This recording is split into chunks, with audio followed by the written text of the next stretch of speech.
आज मैं बातें आप सबसे ऐसे टॉपिक पर करना चाहती हूँ जो बहुत ही चिंतित विषय है। एक ऐसा टॉपिक जो आज के टाइम में बहुत ही ज़रूरी है, जो शिक्षा में बदलाव लाना इतना ज़रूरी है कि यदि वो नहीं हुआ तो हमारे बच्चे एक ऐसे समाज में पैदा होंगे जिसमें उन्हें अपने जो पुरानी परंपरा है, पुरानी संस्कृति है, उसके बारे में कोई नॉलेज नहीं होगी। हाँ जी, मैं बात कर रही हूँ ऐसे हिंदी सब्जेक्ट्स को लेकर कि आजकल आपने भी नोटिस किया होगा आपके बच्चों के सबसे कम मार्क्स कौन से सब्जेक्ट्स में आते हैं। कभी नोटिस किया आपने? मैं छोटे बच्चों की बात कर रही हूँ स्पेशली।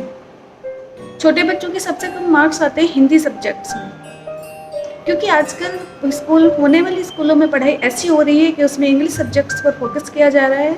हर सब्जेक्ट इंग्लिश लैंग्वेज में आ रहे हैं और हिंदी सब्जेक्ट्स को बिल्कुल नेगलेक्ट किया जा रहा है।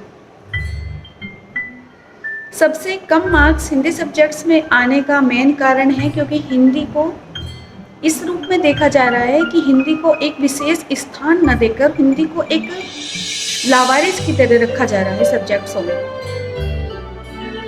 जो हिंदी के टीचर्स होते हैं वो भी इस टाइप के रखे जा रहे हैं क्योंकि वे हिंदी को एक केवल इस टाइप से पढ़ाते हैं कि हिंदी एक मातृभाषा, हमारे जननी, हमारी राष्ट्रभाषा होने के तरीके से ना पढ़ाकर उनको एक बस पासिंग मार्क्स के तरीके से पढ़ाया जा रहा है। जो हिंदी में कंटेंट है वो उनको समझाया ही नहीं जाता। मेन पॉइंट क्या है, हिंदी की पकड़ कैसे होगी, हिंदी कैसे समझ में आती है, इसकी तुक ताल कैसे होती है, क्या चीज़ इसमें है जो हिंदी को ईजी करता है, वो चीज़ें नहीं बताई जाती। इसका प्रभाव हमारे आजकल के बच्चों पर पड़ रहा है, जिसके वजह से बच्चों के सबसे कम मार्क्स हिंदी सब्जेक्ट्स में आ रहे हैं।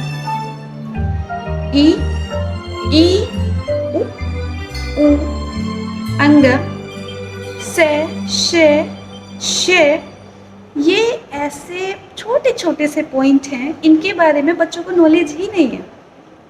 कहाँ ई लगनी है और कहाँ ई लगनी है, कहाँ ऊ लगना है, कहाँ ऊ लगना है, कहाँ की का प्रयोग होगा, कुछ पता नहीं है क्योंकि इस तरीके से पढ़ाया ही नहीं जाता, समझाया ही नहीं जाता बच्चों को। आजकल टीचर्स, मैडम इस तरीके से पढ़ाती हैं, बिल्कुल रफ तरीके से हिंदी को लिया जाता है।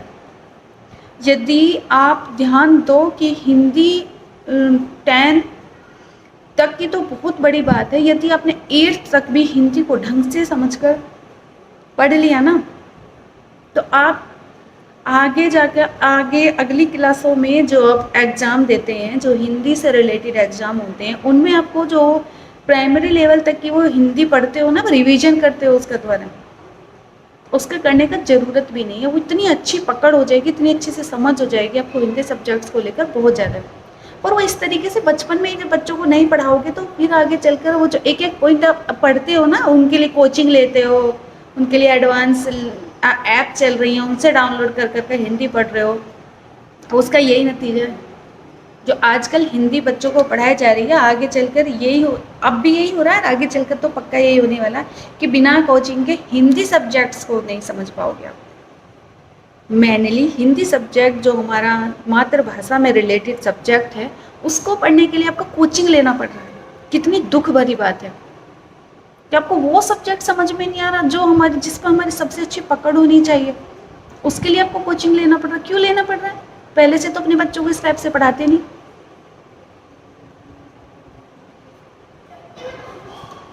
क्यों नहीं पढ़ाते? आखिर हिंदी सब्जेक्ट्स ने आप हिंदी सब्जेक्ट से आपकी दिक्कत क्या है?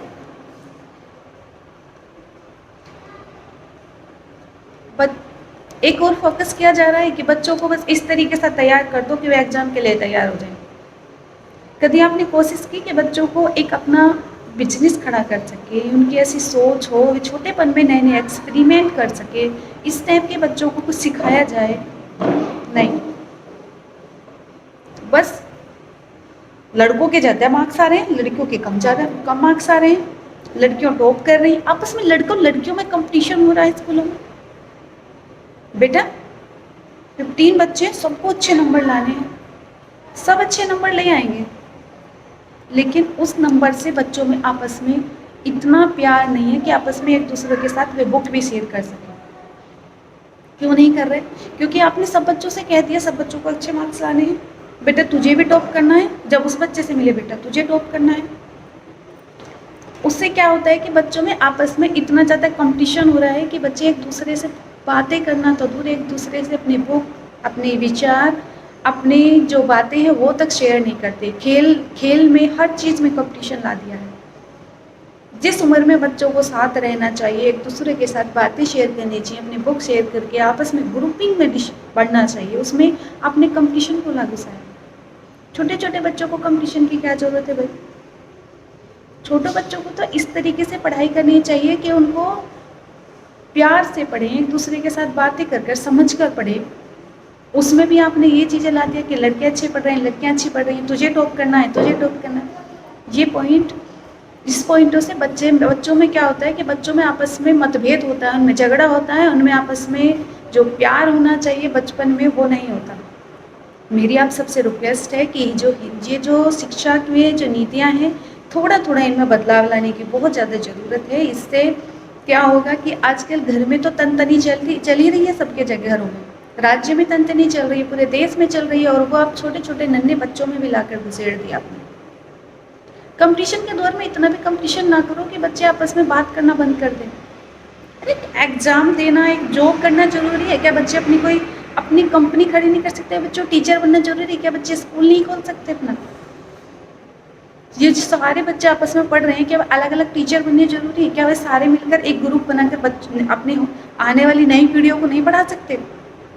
क्या अब एक बच्चों को डॉक्टर बनना ज़रूरी है क्या? वो अपना सारे डॉक्टर आपस में मिलकर एक हॉस्पिटल नहीं खोल सकते?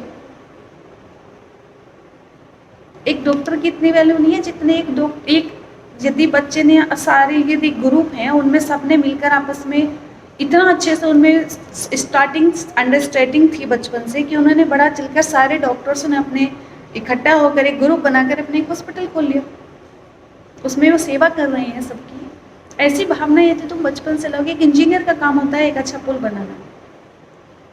एक इंजीनियर को यदि तुम उसके फील्ड से अलग निकाल दोगे, उसको टेक्निकल ज्ञान नहीं दोगे, केवल बुक का ज्ञान दोगे, वो अच्छा बुक नहीं पढ़ा सकता।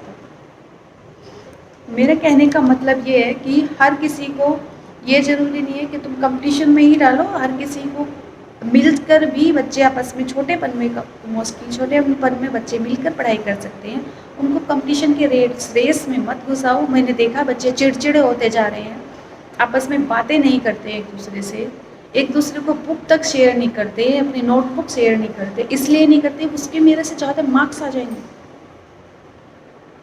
तो मुझे घिन आती है आजकल की इस नई जनरेशन पर, क्योंकि माँ बाप अरे मेरे पड़ोसन के तो बेटों के इतने मार्क्स आ गए, मेरे बच्चों के कम आए हैं। मार्क्स को अहमियत दे रहे हो, अपने बच्चों का आपस में प्यार भी तो देखो। नहीं, ऐसी सोच बच्चों में लानी चाहिए कि बच्चे आपस में एक दूसरे से मिलकर बुक पढ़ाई करें। और सबसे बड़ी बात है जो मेरा मेन फोकस था कि हिंदी सब्जेक्ट्स को मेन टारगेट बनाना चाहिए, ना कि इंग्लिश को। इंग्लिश अच्छा सब्जेक्ट्स है, इंग्लिश को भी आप अहमियत दो, पर ये नहीं है कि उसके चक्कर में जो हमारी राष्ट्रभाषा है, जो हमारी हिंदी है, उसको आप भूल जाओ।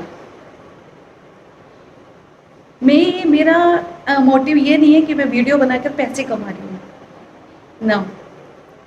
मेरा मोटिव है कि मैं अपने आने वाली जो भावी पीढ़ियाँ हैं उनको कुछ नया सिखा सकूँ, उनमें नई सोच पैदा कर सकूँ।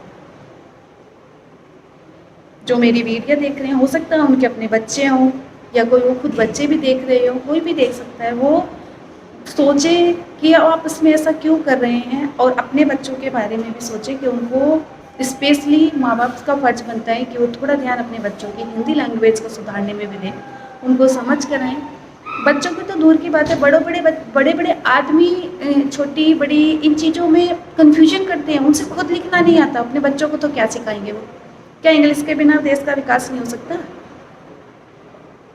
मेरी स्पेशली रिक्वेस्ट है पेरेंट्स से और टीचरों से कि वो नन्हे बच्चों को इस दलदल में ना घुसाएं, इंग्लिश पर फोकस दें, लेकिन उसके साथ साथ उनकी मातृभाषा से उन्हें दूर मत कीजिए, उनको उसकी तरफ अट्रैक्ट कीजिए। गवर्नमेंट से रिक्वेस्ट है कि प्लीज़ हिंदी को इतना फोकस कीजिए कि कुछ नए नए, यदि जिस बच्चे ने हिंदी में सबसे ज़्यादा अच्छे मार्क्स लाएंगे उसको ये उपहार मिलेगा, उसको वहाँ मेडल दिया जाएगा, तो बच्चे हिंदी की तरफ इतने अट्रैक्ट होंगे कि वो अपनी मातृभाषा से कनेक्ट रहेंगे।